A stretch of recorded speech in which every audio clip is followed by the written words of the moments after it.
They tried to launch war on humans. Part 1. The Gathering Storm. They had ruled the stars for 12,000 years. They were tall creatures with gray skin and 4 arms. Their ships were the fastest in the galaxy. Their weapons could crack planets in half. 7 different alien species served under their flag, and 32 more had been conquered and broken. They believed they were the masters of everything. Then they discovered Earth. At first they laughed. Humans were small, weak, and new to space travel. They had only left their home planet 200 years ago. Their ships were slow. Their weapons were primitive. They saw them as insects that needed to be crushed before they spread too far. High Commander sat in his chair aboard the flagship Eternal Dominion. He was old for his kind, with scars across his face from ancient battles. He had never lost a war. He did not plan to start now. "Send them the ultimatum," he ordered. "Give them 72 hours to surrender all their colonies. If they refuse, we destroy them." His officers obeyed. The message traveled across space at faster-than-light speed. It reached Earth in seconds. Commander Park received the transmission at 3 in the morning. She was aboard the starship Indomitable, orbiting Mars. She was a small woman with short black hair and tired eyes. She had served in the fleet for 20 years and had seen many battles, but nothing like this. She read the message twice, then she called Admiral. Was 70 years old. His hair was white and his hands shook sometimes, but his mind was sharp as a blade. He had spent his whole life preparing Earth for a war he hoped would never come. Now it was here. "How many ships do they have?" asked. "Our scouts count over 10,000, replied. "We have about 300 combat-ready vessels." The numbers were impossible. It was not a war, it was an execution. Called an emergency meeting. Leaders from every nation on Earth joined through video screens. Military commanders gathered in the war room. Among them was Captain Han, the best pilot in the fleet and doctor who led the weapons development program. Was a strange man. He smiled too much even when things were bad. Some people thought he was crazy. Others thought he was a genius. Most thought he was both. "They outnumber us badly," told the room. "They have better technology. They have experience. By every measure, we should lose this war in days." Fear filled the room. Some leaders wanted to surrender. They argued that fighting was pointless. Better to live as servants than die as heroes. Captain slammed her hand on the table. "My grandfather survived the wars on Earth. My mother rebuilt our cities from ashes. We did not come this far to bow to aliens who think we are insects." Smile grew wider. "The Admiral is right. By their measures we lose, but they have never measured humans before." He pulled up a display showing Earth's history. Wars, plagues, ice ages, disasters that should have killed humanity 100 times. And yet humans survived. They always survived. "The think war is math," explained. "Count the ships, count the guns, and the bigger number wins. They have conquered 32 species this way. Every single one surrendered after the first battle." He paused. "We will not surrender, and that will break their math." Nodded slowly. "We cannot win a straight fight, so we will not give them one. We will make this war so long, so painful, so expensive that they will wish they had never heard of Earth." The room was silent. Then one by one the leaders agreed. There would be no surrender. Park was given command of the First Response Fleet. Her job was simple but nearly impossible. Slow down the advance long enough for Earth to prepare its real defenses. "You will be outnumbered in every battle," told her privately. "Many of your people will die. I am asking you to buy us time with blood." Looked at the old Admiral. She thought of her parents who had died in a shuttle accident when she was young. She thought of the cadets under her command, some of them barely 20 years old. She thought of Earth, blue and green and full of life. "How much time do you need?" she asked. 6 months, maybe a year." "Then you will have it." Meanwhile, on the Eternal Dominion, waited for humanity's response. His officers had already prepared the invasion plans. They expected surrender within the hour. No species had ever refused the ultimatum. When the reply arrived, opened it himself. He expected begging. He expected fear. He expected the usual promises of tribute and obedience. Instead, he found 5 words. "Come and take it." Stared at the message. His officers looked at each other in confusion. This had never happened before. "They are bluffing," one officer said. "They must be." "Perhaps they do not understand their situation," another suggested. "Perhaps they are simply stupid." Said nothing. He read the message again. 5 words. No fear, no negotiation, just defiance. Something cold moved through his chest. He did not recognize it at first because he had not felt it in centuries. It was doubt. He pushed the feeling away. It did not matter if humans were brave or stupid. Bravery did not stop plasma cannons. Stupidity did not deflect missiles. The math was clear. They would win because they always won. "Begin the invasion," ordered. "Destroy their outer colonies first. When they see their people burning, they will learn to kneel." The great armada began to move. 10,000 ships, carrying millions of soldiers, armed with weapons that had crushed civilizations. They flew toward human space like a wave of death. On Earth, people looked up at the night sky. Somewhere out there, war was coming. Parents held their children. Lovers said goodbye. Soldiers checked their weapons and wrote letters they might never send. Admiral stood alone in his office, looking at a photo of his daughter. She was a teacher on the colony of new 4 million people living on a small world at the edge of human space. She had refused to evacuate because her students' families could not afford to leave. "I will protect you," he whispered to the photo, "whatever it takes." He did not know that they had already chosen Nu as a target. He did not know that his daughter would become a symbol that changed the war forever. All he knew was that humanity had 72 hours before the first battle. 72 hours to prepare for the fight of their existence. The clock was ticking, and across the void, the enemy was coming. They tried to launch War on Humans Part 2, First Blood. The Armada arrived at Colony on a Tuesday morning. 4 million humans lived there, working in mines and factories that fed Earth's growing space industry. It was not a military target. It was a message. High Commander wanted the humans to watch their people die. He wanted them to understand what resistance meant. He had done this many times before with other species. Break their spirit early and the war ends quickly. Captain Lee stood on the bridge of his ship, the Hammer of Soul. He was 35 years old with a calm face that never showed fear. His fleet had 43 ships. They had brought 800. "Sir," his second officer said, voice shaking, "their weapons are charging." Nodded. He had known this moment would come. Admiral had given him one order: delay the enemy as long as possible. Every hour mattered. Every minute gave Earth more time to prepare. "All ships," said into his communicator, "remember what we fight for.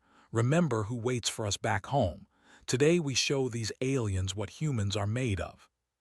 Watched the tiny human fleet from his command center. He almost felt sorry for them. They were brave, he admitted. Stupid, but brave. "This will be over in minutes," his tactical officer said. "Shall I order the fighters to launch?" "No need," replied. "Our main guns will be enough. Fire at will." The ships opened fire. Beams of plasma cut through space, each one powerful enough to melt through steel like water through paper. The human ships should have been destroyed instantly. They were not there. Had given the order to scatter 3 seconds before the enemy fired. His ships broke formation and flew in random patterns, spinning and diving like insects avoiding a hand. The gunners, trained to hit targets that flew in straight lines, found themselves shooting at empty space. "What are they doing?" demanded. "Why won't they hold formation?" His officers had no answer. Every species they had conquered fought the same way. form lines, exchange fire, die honorably. The humans were not following the rules. Lieutenant flew a small fighter at the edge of the battle. She was 24 years old, with quick hands and quicker reflexes. Her squadron had been assigned to protect the colony's evacuation ships, but when she saw an opening, she took it. "What are you doing?" her squadron leader shouted through the radio. "Something stupid," she replied, and pushed her engines to maximum. Her fighter shot through the chaos of the battle, dodging plasma beams and debris. She aimed directly at a carrier, a massive ship that held hundreds of enemy fighters. Its shields were down on one side where a human missile had struck minutes earlier. Did not slow down. Her fighter crashed into the carrier's engine section and exploded. The carrier lost power and began to drift. Secondary explosions rippled through its hull as fuel lines ruptured. Should have died, but she had ejected 1 second before impact, her suit carrying her away from the blast. She floated in the debris field, watching the carrier burn. "This is Lieutenant," she said calmly into her radio. "I need a ride. Also, I think I broke their big ship." The battle lasted 19 minutes. When it ended, they had lost 212 ships. The humans had lost 9. Stared at the battle report in disbelief. This was impossible. The math did not work. 43 ships could not defeat 800. It violated every principle of warfare his people had developed over. "How?" he whispered. "How did they do this?" The answer was something they had never considered. Human pilots did not fight like soldiers. They fought like survivors. They used tricks that no military academy would teach. They sacrificed themselves to save their friends. They turned their own damaged ships into weapons. Most importantly, they did not know they were supposed to lose. On Earth, news of the victory spread like fire. People who had been preparing for death suddenly had hope. Admiral allowed himself a small smile when he heard the report. 43 ships, he said to his staff, against 800, and we won. Doctor laughed out loud. "I told you, they do not know how to measure us." But smile faded quickly. He knew this was only the beginning. They would learn, they would adapt, and they had thousands more ships where those came from. "Begin Project Persistence," he ordered.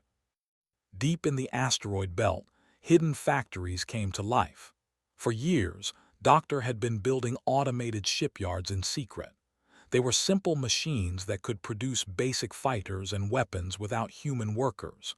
Raw materials went in one end and warships came out the other. For every ship humanity lost, these factories would build 2 more within 48 hours. They could not know about them. If they discovered the shipyards, the war would end quickly. Captain Lee returned to Earth as a hero. Crowds gathered to welcome his fleet. Children waved flags. Old soldiers saluted. Did not feel like a hero. He had lost good people in the battle, young men and women who had trusted him to bring them home. He carried their names in his heart like stones.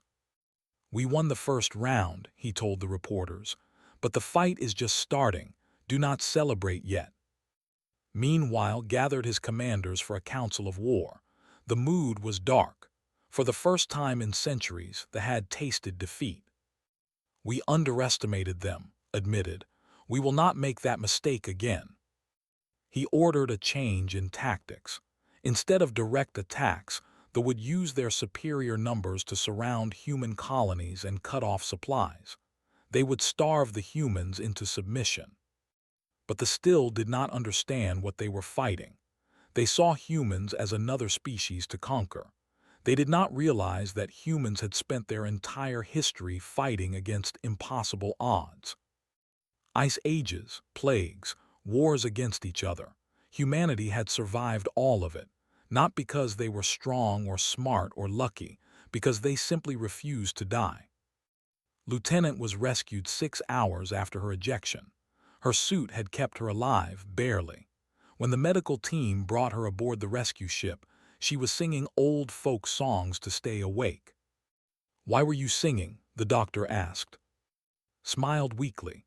My grandmother taught me those songs. She survived the last great war on Earth. She always said singing keeps the fear away. The doctor shook his head in wonder. This human had crashed her own ship into an enemy carrier, floated alone in space for hours, and her only complaint was that her suit's heater was not working properly. These creatures were insane, wonderfully, terrifyingly insane.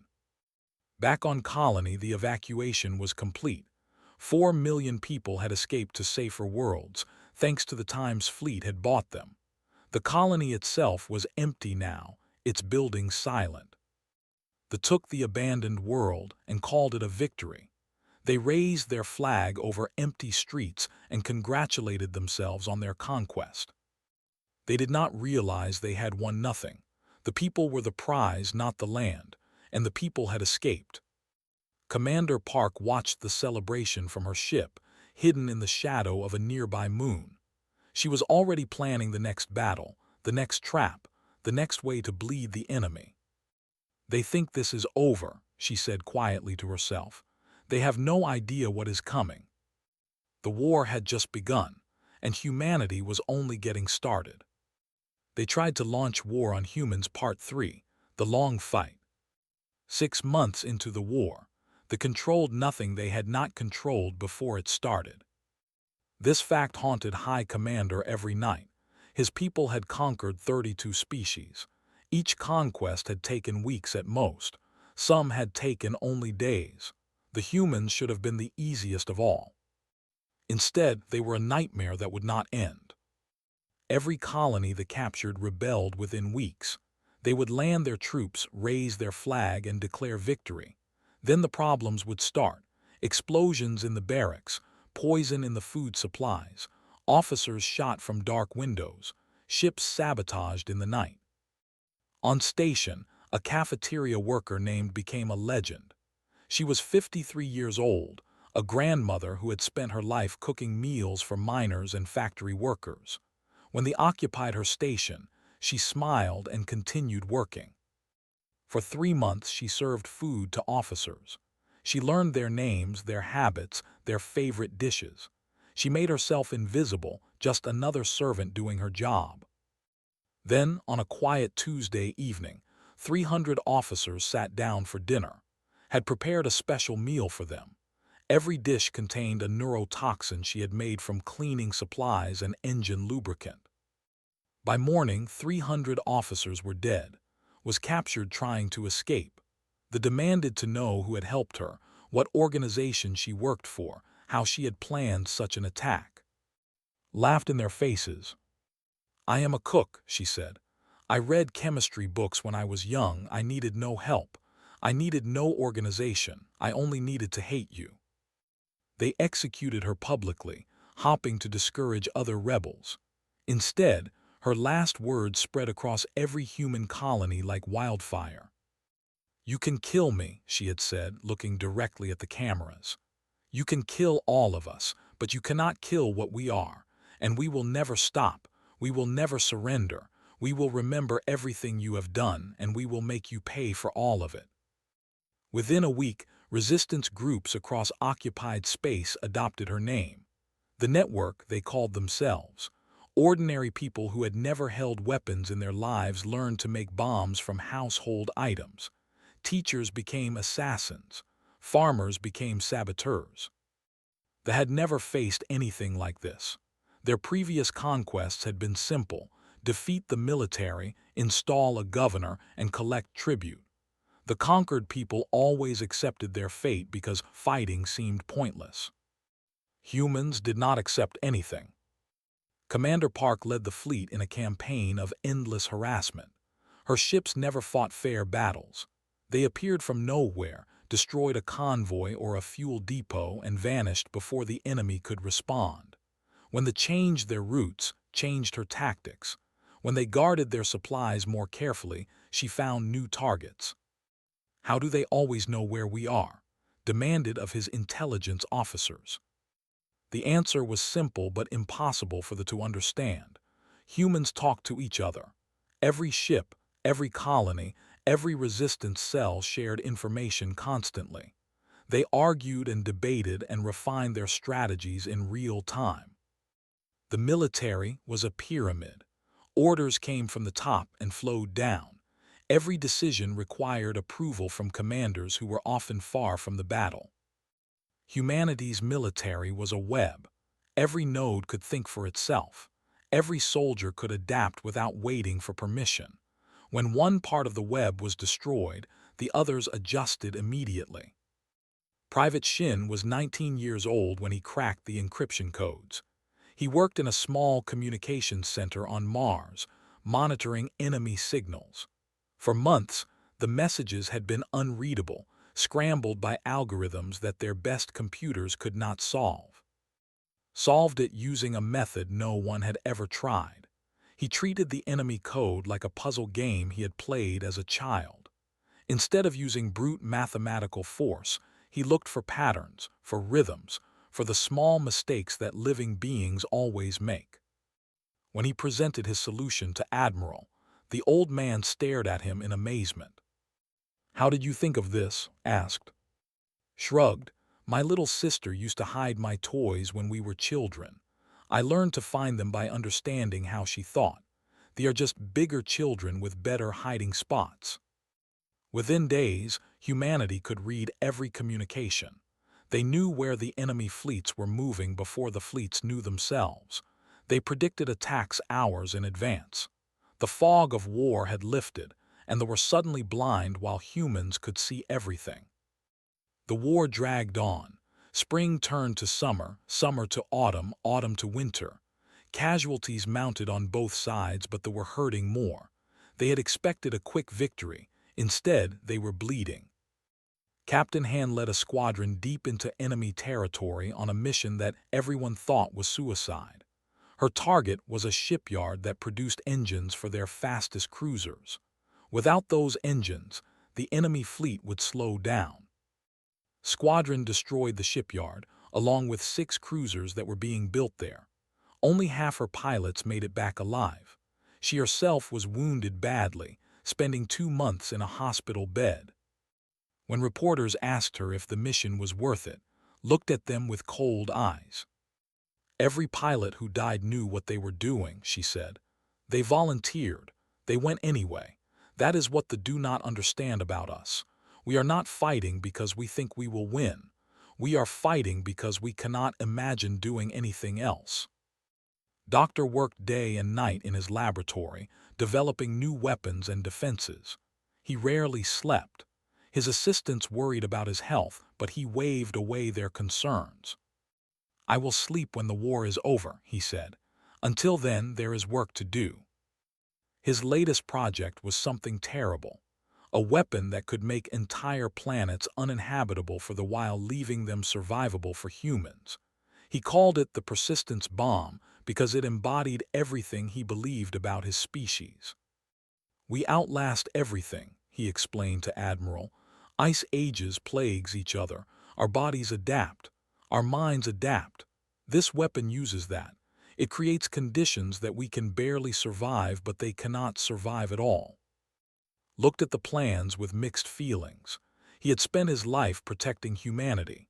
Now he was being asked to authorize a weapon that felt like something a monster would create. "Keep working on it," he said finally, "but pray we never have to use it."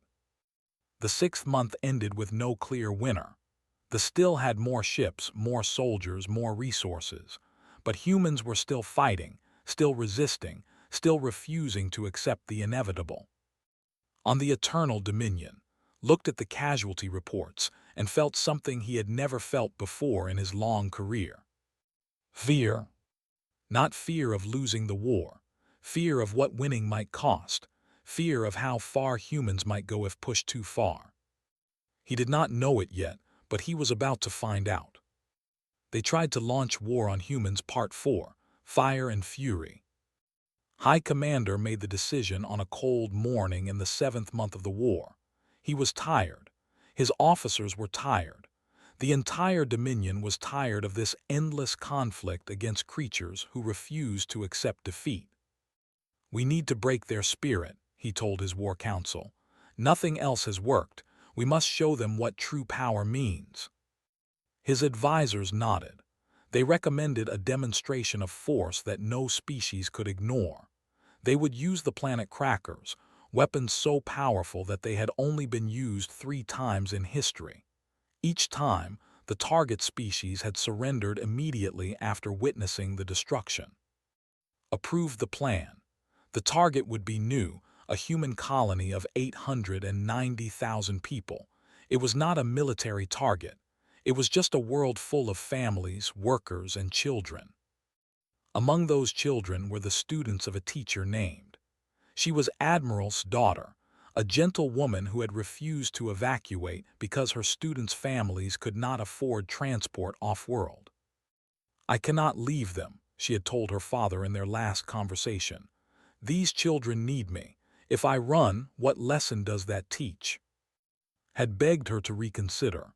He had offered to pay for the evacuation himself, but was as stubborn as her father. She stayed. The planet Cracker arrived in orbit above Nu at dawn. It was a massive weapon, larger than any ship humans had ever built. Its single purpose was to drill through a planet's crust and trigger a chain reaction in the core. The people of Nu had less than an hour's warning. Some tried to reach evacuation shuttles. Most simply held their loved ones and waited. Gathered her students in the school gymnasium. She told them stories to keep them calm. She sang songs her mother had taught her. When the ground began to shake, she held the youngest ones close and whispered that everything would be all right. The planet cracked apart in a bloom of fire and stone. 890,000 voices fell silent in an instant. Among them was, age 31, beloved daughter and devoted teacher, who died holding children she had promised to protect. Admiral received the news in his office on Earth. His staff watched him read the report. They saw his face turn to stone, his hands clench into fists, his eyes go cold and dead. He did not cry. He did not scream. He simply stood there for a long moment, looking at the last photograph his daughter had sent him, a picture of her smiling with her class.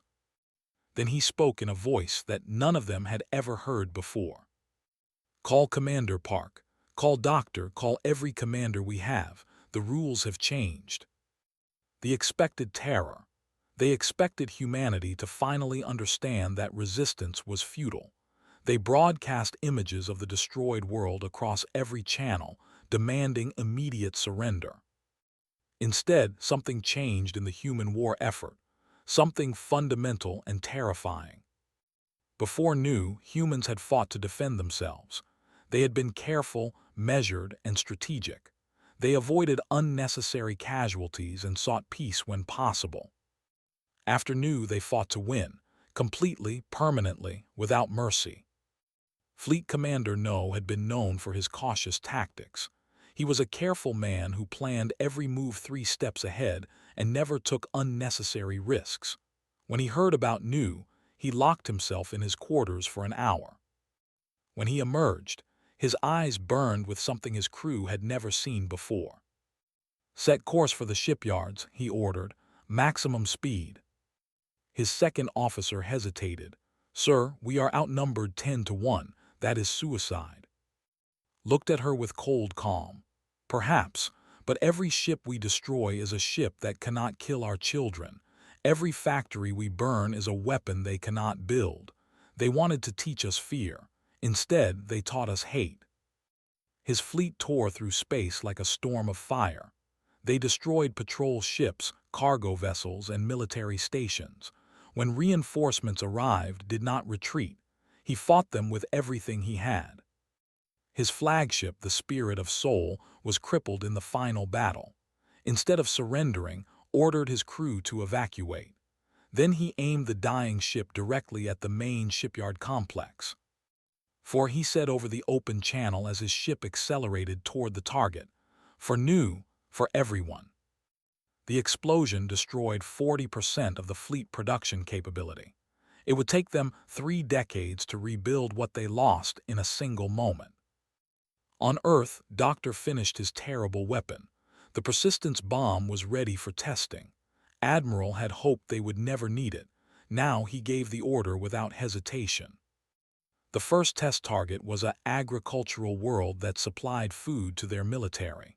The bomb did not destroy the planet. It did something worse. It transformed the atmosphere, making the air barely breathable for humans but completely toxic to physiology. Within days, the entire population had to evacuate. Their crops died. Their animals died. The world they had farmed for centuries became useless to them. Admiral broadcast a message to the Dominion. His voice was calm and steady, but there was something in it that made even his own officers uncomfortable. "You destroyed Nu," he said. "You killed 890,000 of our people. You killed children in their classrooms. You thought this would break us. You were wrong." He paused, letting the silence stretch. "We did not want this war. We did not start this war, but we will finish it. We have weapons now that can make your worlds unlivable forever. We have fleets that will never stop hunting you. We have a rage that will burn for generations." His voice dropped lower, harder. "You wanted to teach us fear. Congratulations. You taught us what we are capable of when we have nothing left to lose. Now you will learn that lesson yourselves." The 5 minor species in the Dominion began withdrawing their forces. They had joined the Alliance for protection. Now they saw that the Dominion could not protect itself. They wanted no part of this war anymore. Watched his coalition crumble. He watched his fleets burn. He watched humans fight with a fury that his people had never encountered in 12,000 years of conquest. He had broken them, he thought. He had destroyed their colony and murdered their children and shown them the true power of the Dominion. But he had not broken them. He had awakened something far more dangerous than the humans he had known before. He had created an enemy that would not stop, would not rest, would not show mercy. In the ruins of the shipyard, rescue teams found a recording from Commander No's final moments. He had been singing as his ship approached the target. An old Earth song about sailors who refused to abandon their vessel in a storm. The recording spread across human space within hours. People played it at memorials for Nu. Soldiers listened to it before battles. Children learned the words. It became the anthem of humanity's war. A song about ordinary people who faced impossible odds and chose to fight anyway. Listened to the recording in his quarters alone. He tried to understand it. He failed. How could a dying man sing? How could a species that had lost so much still find the strength to fight? What were these creatures that he had thought would be so easy to conquer? He did not know the answer, but he was beginning to fear it. They tried to launch war on humans, Part 5, the lesson they never forgot. 1 year after the war began, High Commander requested peace negotiations. The message arrived on Commander Park's ship while she was preparing another attack on supply lines. She read it 3 times before believing it was real. "They want to talk," she told Admiral through a secure channel. "They are asking for terms." Was silent for a long moment. He looked older than he had a year ago. His hair had gone completely white, and his hands shook constantly now. The war had taken everything from him except his duty. "Then we will talk," he said finally. "But we will not forget, we will never forget." The negotiations took place on a neutral station at the edge of contested space. Represented humanity, represented the Dominion, or what remained of it. When they sat across from each other, studied the alien commander. He was tall and gray-skinned, with 4 arms and eyes that had seen centuries of victories. Now those eyes looked tired and old. She placed humanity's terms on the table between them. They would surrender all conquered human territories. They would pay reparations equal to 3 centuries of their economic output. They would accept human observers in their military command structure. They would never again build planet-cracking weapons. Read the terms slowly. When he finished, his 4 hands clenched into fists. "These terms are impossible," he said. "You ask us to become a subject species. You ask us to give up everything we have built over 12,000 years. Shook her head. No, we ask you to become our equals. We ask you to never threaten our children again. That is the difference between your people and mine. We do not want to rule you. We do not want your worlds or your resources. We want to live in peace. She leaned forward, her eyes hard and steady. But understand this. If you refuse these terms, we will not stop until they are nothing but a memory. We know how to destroy you now. Your own tactics taught us. We have weapons that can make your worlds uninhabitable. We have factories that produce ships faster than you can build them. We have people who will never stop fighting, no matter how many of them you kill. Was silent for a long time. Outside the station windows, stars burned cold and distant, the same stars his ancestors had conquered ago. Why? He asked at last. You could destroy us completely. We burned your worlds, we killed your children. Why offer peace at all? Thought about the question.